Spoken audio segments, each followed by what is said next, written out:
Passion চ্যানেলে আপনাদের সকলকে ওয়েলকাম জানাই। এবার আমার নতুন ভিডিও দার্জিলিং ট্রিপ নিয়ে। এই দার্জিলিং ট্রিপটাকে আমি 4টি ভাগে ভাগ করেছি, ডে 1, ডে 2, ডে 3, ডে 4। কারণ এই ট্যুর প্ল্যানটা ছিল আমাদের 3 nights 4 days-এর।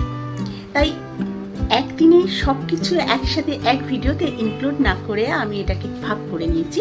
তো এটা আমার ফার্স্ট পার্ট। শিলিগুড়ি ভায়া কার্শিয়াং হয়ে আমি দার্জিলিং পৌঁছলাম, সেই অভিজ্ঞতা সবটুকু কিন্তু এই ভিডিওতে আছে। আমরা কি করলাম, কিভাবে গেলাম, সবটুকু এই অভিজ্ঞতাটা আমার দেওয়া আছে। আপনারা দেখতে থাকুন ভিডিওটা। আমরা এখন চলেছি দার্জিলিং এর উদ্দেশ্যে। ছেলের আইসিএসসি বোর্ড এক্সাম শেষ হয়েছে, তাই আজকেই ছেলেকে নিয়ে বেড়াতে যাচ্ছি। বরানগর থেকে ক্যাব নিয়ে আমরা চলেছি শিয়ালদার উদ্দেশ্যে। আমাদের ট্রেন কাঞ্চনকন্যা রাত্রি 8:35 ছাড়বে। আমরা 3 জনে চলেছি, আমি, আমার হাজব্যান্ড শুভাশিস আর আমাদের ছেলে ঋষি। 7টার মধ্যেই আমরা শিয়ালদা স্টেশনে এসে পৌঁছে গেলাম। হাতে সময় নিয়ে আমরা একটু বেরিয়েছিলাম, কারণ রাস্তায় সন্ধেবেলা জ্যামের আশঙ্কাটা ছিল। কাঞ্চনকন্যা এক্সপ্রেস 13149 হচ্ছে train number. Kolkata to Siliguri distance হচ্ছে 568 কিলোমিটার, আর সময় লাগে 11 ঘন্টা 25 মিনিট মতো। সকাল 8:05 শিলিগুড়ি পৌঁছে যায়। এই দেখুন ট্রেন দিয়ে দিয়েছে, এই হলো আমাদের ট্রেন কাঞ্চনকন্যা এক্সপ্রেস। আমাদের ট্রেনের টিকিট একটু দেরি করে কাটার কারণে টিকিটটা দুরকম হয়েছে।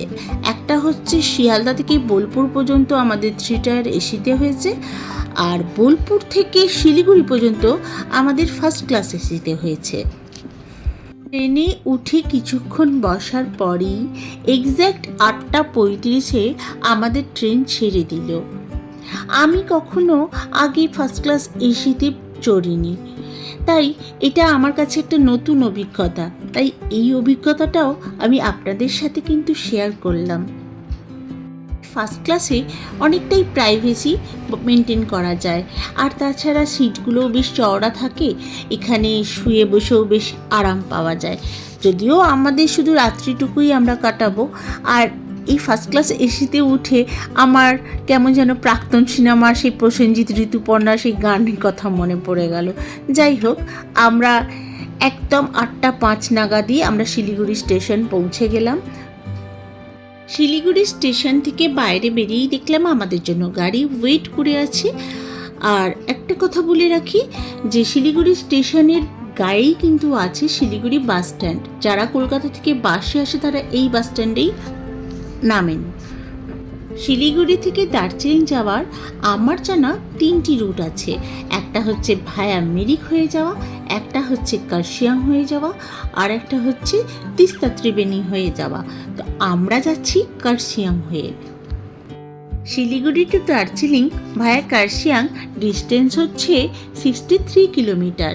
সময় লাগে প্রায় 2.5 ঘন্টা মতো, কিন্তু কেউ যদি সাইট সিন করতে করতে যায় তাহলে আরও সময়টা অনেকটা বেশি লেগে যায়। আঁকাবাঁকা পাহাড়ি রাস্তা শুরু হয়ে গেছে। আমরা এখন চলেছি জঙ্গলের মধ্যে দিয়ে। চারিদিকে সবুজ সুন্দর পরিবেশ, শহরের কোলাহল থেকে একেবারে দূরে। সকাল থেকে কিছু খাওয়া হয়ে ওঠেনি, তাই ব্রেকফাস্ট করার জন্য রোহিণীর এই মাহেশ রেস্টুরেন্টটাতে আমরা নামলাম। আর কি অপূর্ব ভিউজ দেখুন রেস্টুরেন্ট থেকে। আমরা ব্রেকফাস্টে নিলাম নুডলস, স্যান্ডউইচ আর মোমো। অপূর্ব স্বাদ ছিল। আফটার ব্রেকফাস্ট আমরা আবার এগিয়ে চললাম কার্শিয়াংয়ের দিকে। পাহাড়ের আঁকাবাঁকা পথে যেতে যেতে চারিপাশে প্রাকৃতিক সৌন্দর্যকে দু চোখ ভরে উপভোগ করছিলাম। আপনাদের তো বলাই হয়নি, আমাদের যিনি ড্রাইভ করে নিয়ে যাচ্ছেন ওনার নাম হচ্ছে দীপক তামাং। তো দীপক আমাদের এরপরেই একটা ভিউ পয়েন্টে নিয়ে এলো, যেখান থেকে কার্শিয়াং শহরের আর বাকি যে সমস্ত পাহাড়ের গায়ে গ্রামগুলো আছে সবই খুব সুন্দরভাবে দেখা যায়। কিন্তু আমাদের কপাল একটু খারাপ, কারণ কিনা আজকে কিন্তু রোদ সেভাবে ওঠেনি। চারিদিকে মেঘলা হয়ে আছে, পাহাড়ের কোলে মেঘ ঢুকে আছে একেবারে, তাই নিচের দৃশ্য কিছুই আমরা সেইভাবে দেখতে পাচ্ছি না। এইবার আমরা এগিয়ে চললাম নেক্সট গন্তব্যস্থলের দিকে। আমরা দীপক ভাইয়ের এই গাড়িটি দুর্গাপুর ট্যুর অ্যান্ড ট্রাভেলসের মাধ্যমে 4 দিনের জন্য একেবারে বুক করে নিয়েছি। আমি ডিসক্রিপশন বক্সে দুর্গাপুর ট্যুর অ্যান্ড ট্রাভেলসের আর দীপক ভাইয়ের নাম্বার দিয়ে দেব। আপনারা শিলিগুড়িতে এসেও গাড়ি বুক করে আসতে পারেন, শেয়ারে অথবা ফুল গাড়ি বুক করে। বন্ধুরা, আমরা এখন এসে গেছি কার্শিয়াংয়ের আর একটি ভিউ পয়েন্টে, যেখান থেকে কার্শিয়াং টাউনটা খুব ভালোভাবে দেখা যায়। অনেকগুলো পাহাড়ের মাঝে ভ্যালিও দেখা যায়, কিন্তু আজকে ভিজিবিলিটি ভীষণ কম, যেহেতু মেঘ ছেয়ে আছে। রোদ উঠেছে কিন্তু খুবই অল্প অল্প। সারা বছর এখানে প্লেজেন্ট ক্লাইমেট থাকে। দার্জিলিংয়ের মতো এতটাও ঠান্ডা পড়ে না এখানে, আর তাই এই জায়গাটা ছিল ব্রিটিশদের ভীষণ প্রিয় জায়গা।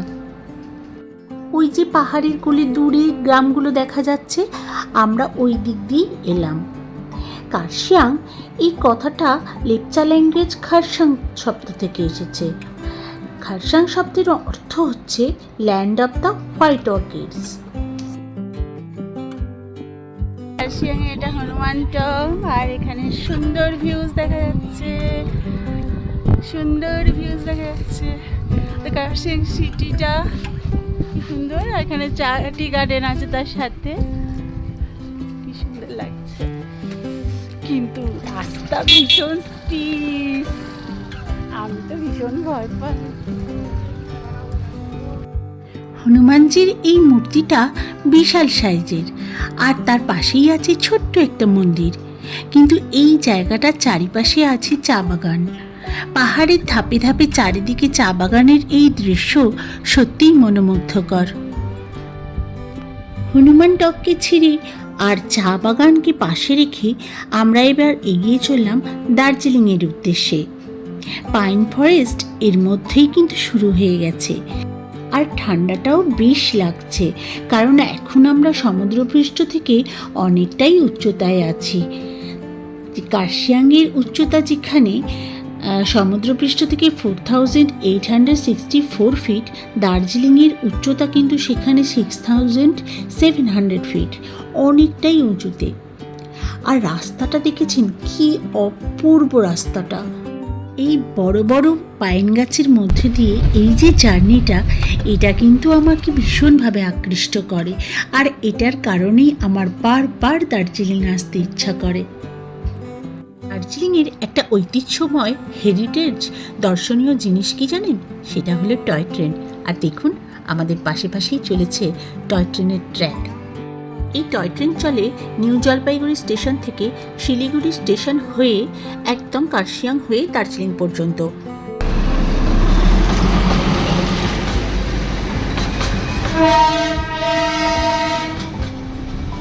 ঘুম স্টেশন।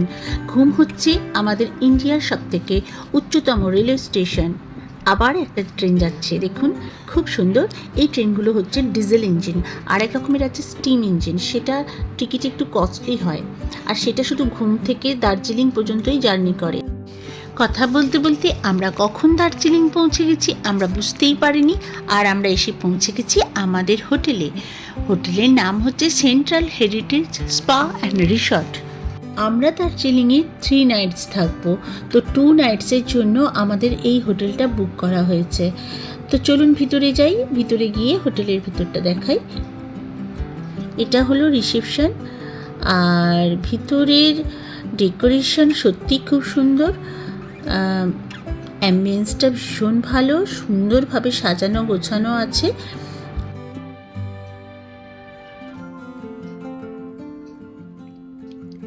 এটা স্পা রুম। কেউ রিল্যাক্স করতে চাইলে এখানে এসে আরামসে স্পা নিতে পারেন। আর এটা হচ্ছে কমন টয়লেট। এই জায়গাটা খুব সুন্দর, রুফটা কি সুন্দর করা আছে, যার জন্য নিচে অনেক বেশি আলো আসছে। আর এর নিচে আছে ডাইনিং, দেখুন কুককে দেখা যাচ্ছে।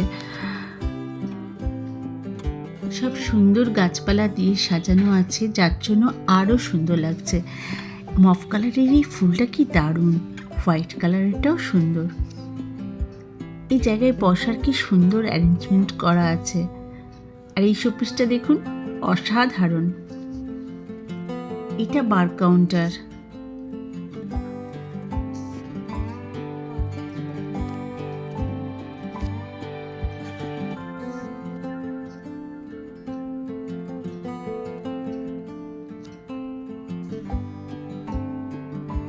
চলুন এবার নিচে গিয়ে ডাইনিং এরিয়াটা একটু দেখে আসি। সিঁড়ির মধ্যেও দেখুন কি সুন্দর করে সাজানো আছে, ফ্লোরিংগুলো সবই কাঠের, খুব ভালো লাগছে, খুবই নিট অ্যান্ড ক্লিন। আমার তো ভীষণই ভালো লেগেছে। নিচের ওই রুমের মধ্যে খাওয়া দাওয়ার ব্যবস্থা আছে, তো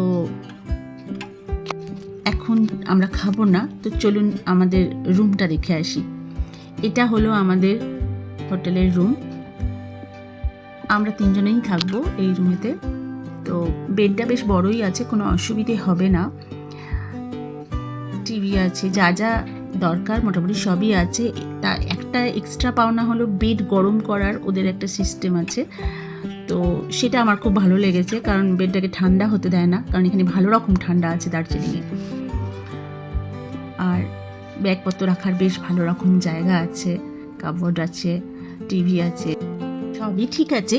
কিন্তু এটা হলো নো ভিউজ ওয়ালা রুম, তো যার জন্য আমাদের রুম থেকে কিন্তু কোনো ভিউ দেখা যাবে না।